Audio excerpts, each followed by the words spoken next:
So friends, look at this image. So this is a case of cleft palate. So friends, so in today's video you will know the cause of cleft palate. So let's discuss about development of palate. But before discussing about palate, so let's just revise what is medial nasal process. So but before discussing medial nasal process, you should know what is nasal palate also. So see that during the development of phase, that in the frontonasal process, that is nasal placoids, they are made with respect to this stomatodia.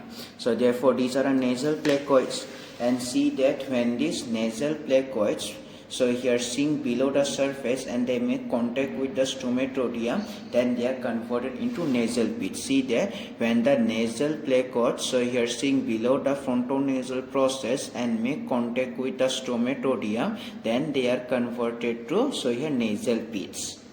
So therefore these are the nasal pit.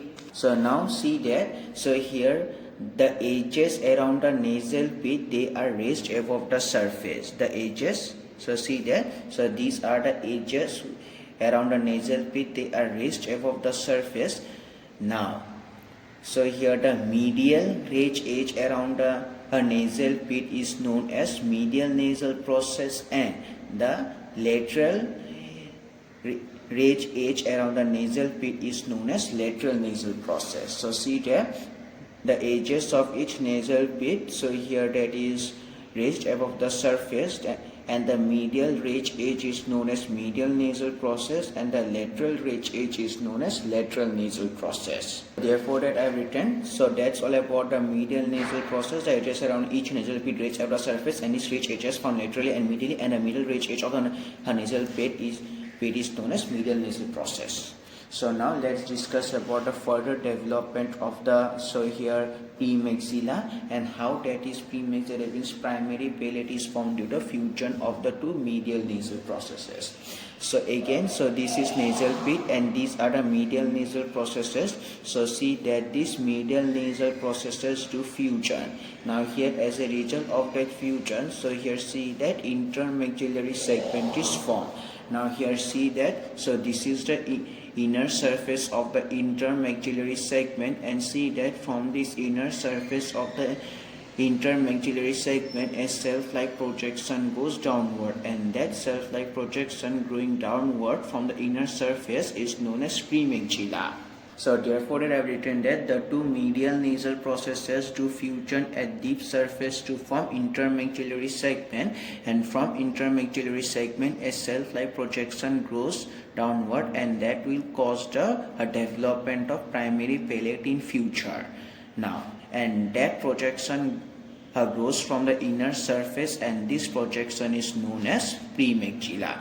And as I have already mentioned that this premaxilla in future will do the development of primary palate, so therefore that this premaxilla is also known as, so here developing primary palate. So now let's discuss about the, so here formation of, so here secondary palate and definitive palate.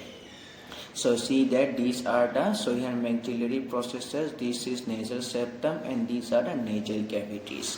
So now see that from each maxillary process, that is palatal process is growing, and initially it moves downward, but finally, so here that it comes, all the both the palatal process, they lie in horizontal direction, and they also lie, that is above the developing tongue. So here tongue lies, so therefore that is both the palatal process lie above the developing tongue.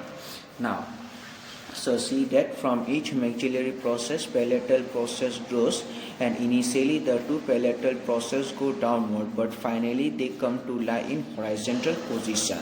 And so see here that they lie in this horizontal position, and in this horizontal position that these two palatal process will do fusion in order to cause the development of secondary palate. So see that I have written that in that horizontal position both the palatal process will undergo fusion to form secondary palate, and also so here, and after the formation of secondary palate, so here definitive palate will form.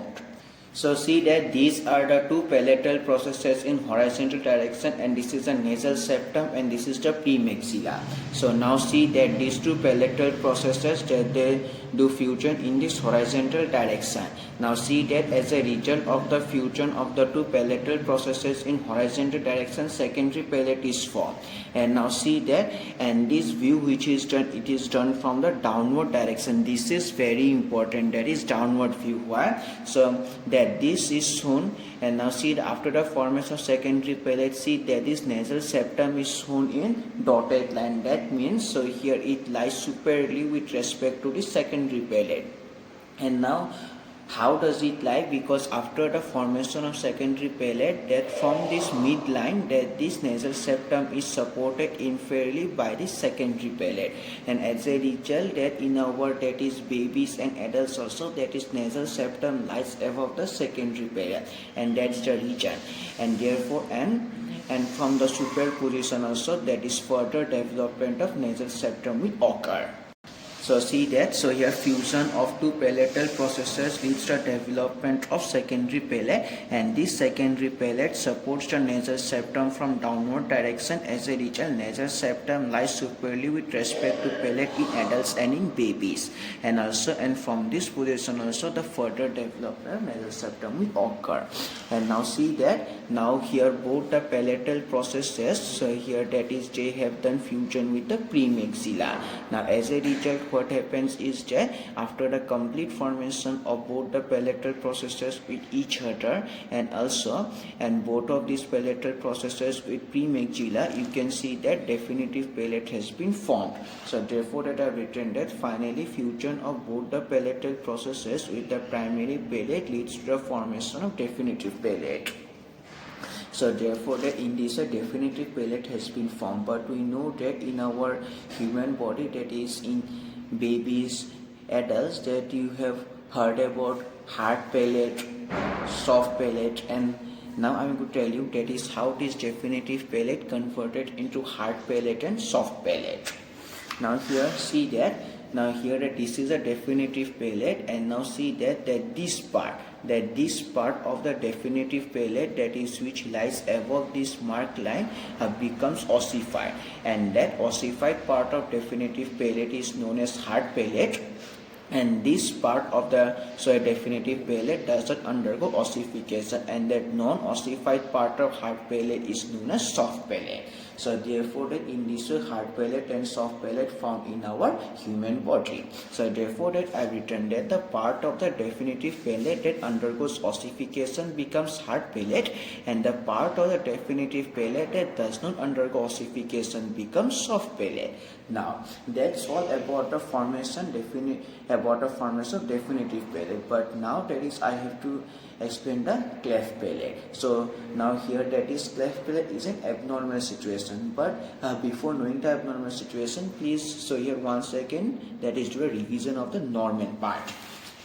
So here see that, and for the formation of definitive palate, as you have seen that first, so here both the palatal processes of the maxillary process, so here they have undergone fusion. As a result, secondary palate is formed. See that the first one, both the palatal processes of maxillary process do fusion with each other for the formation of secondary palate. Now and further that this, so here that both these palatal processes that they do fusion with this primary palate, both this and this, and as a result of this fusion also you can see that this definitive palate has been formed, and later that this definitive palate converted into hard palate and soft palate.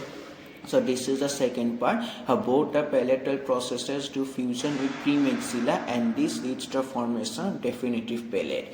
Now let's discuss about abnormal cleft palate. Now so here see in this case, so in this case if you see that this, so here palatal processes, they have not fused with each other. So therefore as a result of the failure of the fusion of the two palatal processes with each other, that the development of the definitive palate is incomplete. So you can see in this diagram that there is a gap between that's why. because the two palatal processes have not fused with each other. But normally if you see that the normal palate, that there is no gap remains. Why? Because of the complete fusion. So therefore that I have written that. So therefore that here cleft palate, that so here cleft palate, this is an abnormality in the palate formation, and this occurs due to a failure of the fusion of the palatal processes of maxillary process with each other. As a result, so here basically a large gap is present between the two palatal process. So this is cleft palate. So that's all about it.